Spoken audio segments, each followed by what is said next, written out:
everybody? It's Soren Baker here on Unique Access, and today we're joined by Trey Capital. How you going on? Thanks for coming through, sir. Nice to meet you, man. So, man, you got so much. Nice to meet me. I've only known you. I'm just joking. Your entire life. Entire life, basically.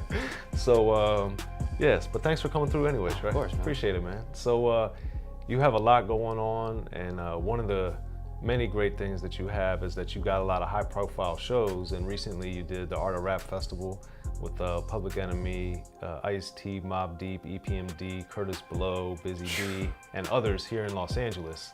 So for you growing up loving, listening, and studying rap, what does it mean to be on a show of that magnitude? Spectacular, amazing. I just gotta throw out the adjectives. I think for me, being on that list is like, it's still a trip, because you're thinking like, man, I get to open up for straight up like legend, you know what I'm saying? And you try to think like, am I even worthy? Like, can I do this? Like, but I think for me, I loved it, man. The energy was really great. Like, I've been coming off of doing a lot of shows, you know, like even doing South by, so to come from South by and like Chicago and coming back home and like doing this and headline stuff, I'm like, okay, this is like crazy. It's a very surreal feeling. Yeah, and it was great to see that there were that many people for, you know, to have the icons in the building, and then I know you got a great response as well, and I think that's a testament to the movement and the momentum that you've built for yourself. So your most recent project, I Can't Die Yet. Yes. So with that one, how would you trace your progress artistically with that? Well, I Can't Die Yet being my fourth project, I consider it like my first independent album, just because of the amount of time and I mean everything I've invested into it. I think artistically I've grown from being a very like raw, talented type of artist, like struggling to get my whole message across, not really being very direct and personal with my music. I think from the evolution of my first mixtape towards now, I really learned how to build projects. Like, what does it mean to make an album for yourself? And I wanted to challenge myself in not having any features on it. So I think a lot of difficulty an artist can have is not knowing how to structurally build from the ground up without being dependent on, of course you and the producers have to collab and work, but can you hold down a whole body of work by yourself? I think that's every artist should strive to make one of those albums. I feel like in there. And I think on the project you even say something about, you know, being able to kind of stand on your own and believing in yourself. So that's obviously something that you've carried from your lyrics into manifesting it. So why is that so important to you, do you think?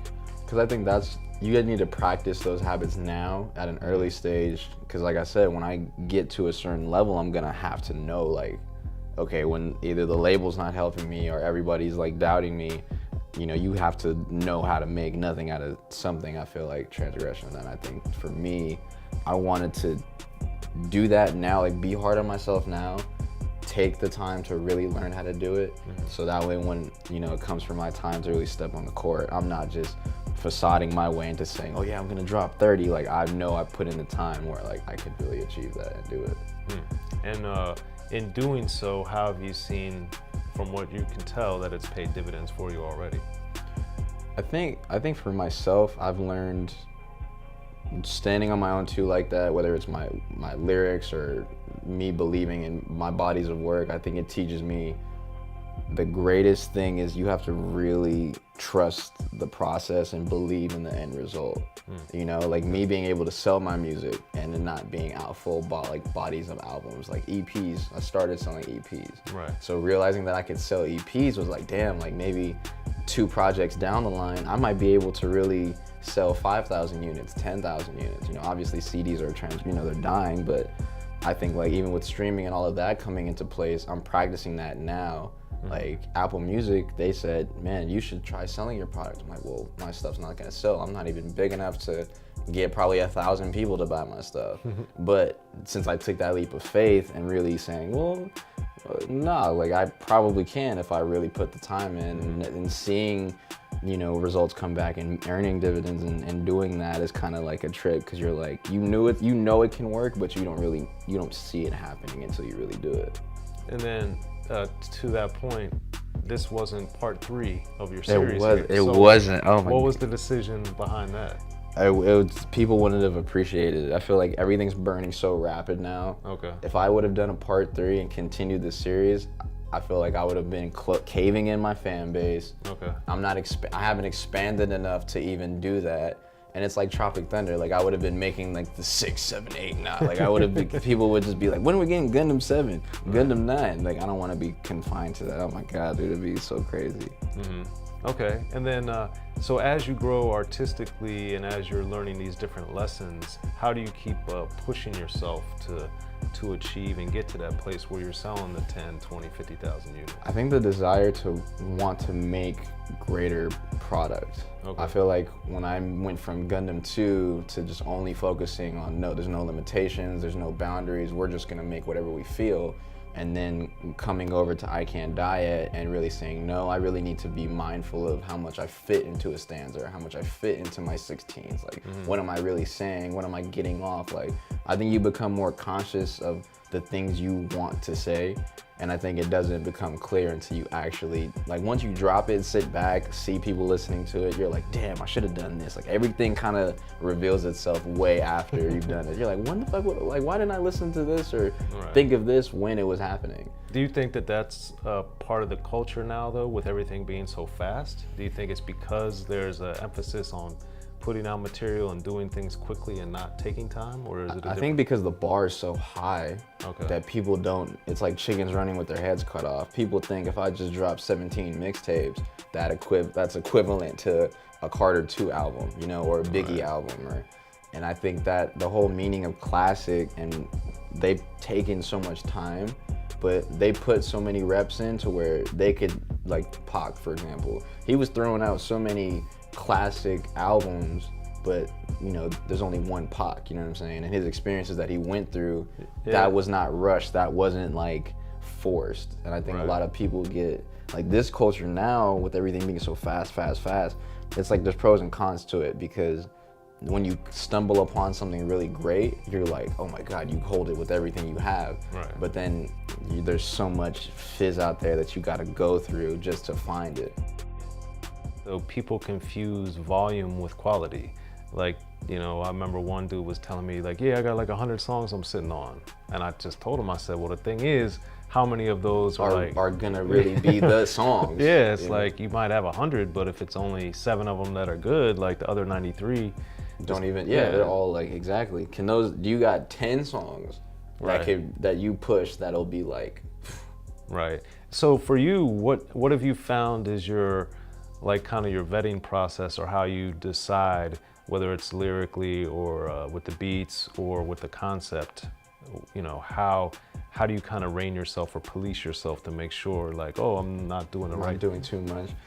My process is, I like to record not a lot of people, you know, it'll be like, if it is like that, I want it to be everybody's attentive and really working on it.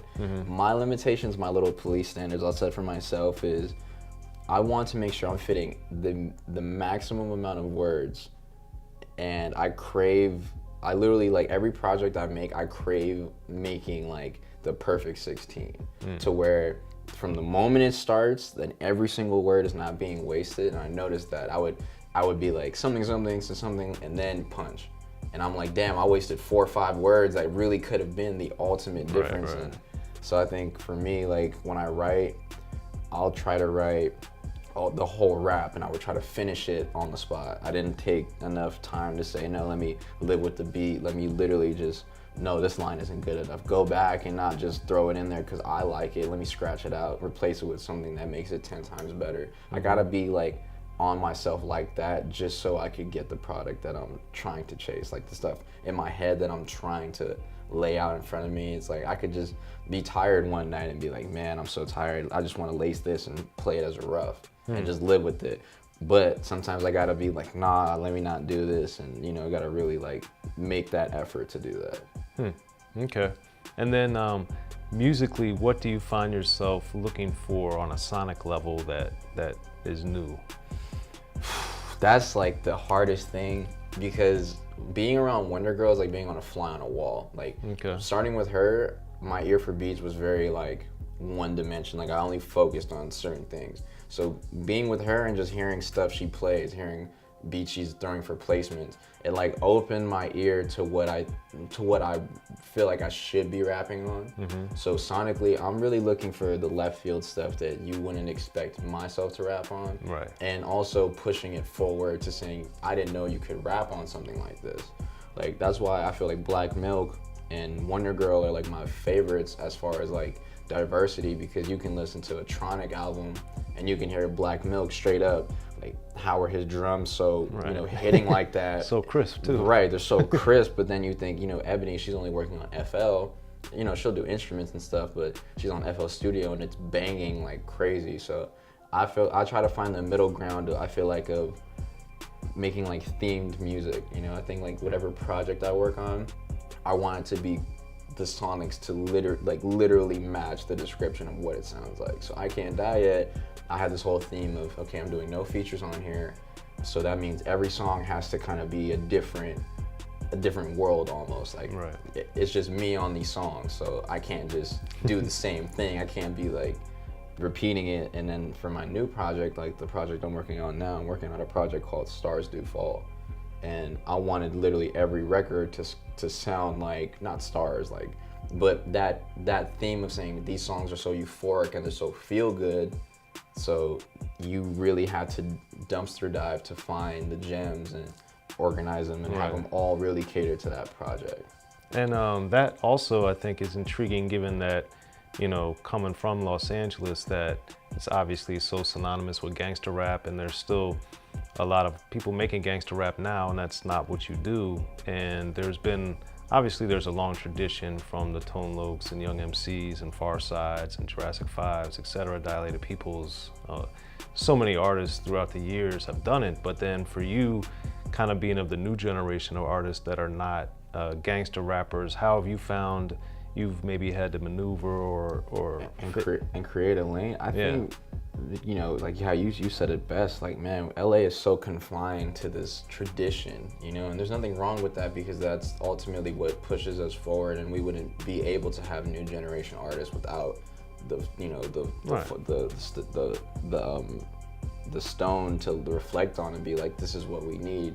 I think for me, like, I always wanted to be different. I never wanted to be, you know, I wanted my music to come out and be completely different and separate from anything you've heard. Regardless, you know, first LA music off top, but then secondary just being hip hop in general. Right. So even though I'm doing that slowly and progressively, I want to set an example for other talented artists that are coming out from our city that we don't really know about. There's so, you know, they're everywhere, not just LA, but all across the country. And I felt like for me, I'm like being dialed in with the youth, but having OGs listen to me.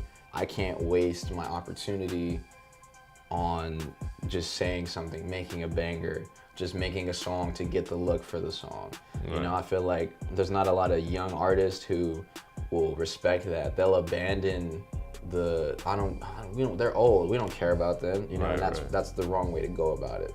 Absolutely. And I think me being able to navigate, not a lot of LA artists, man, get to, not even, you know, a solo artist, like not even being in a group.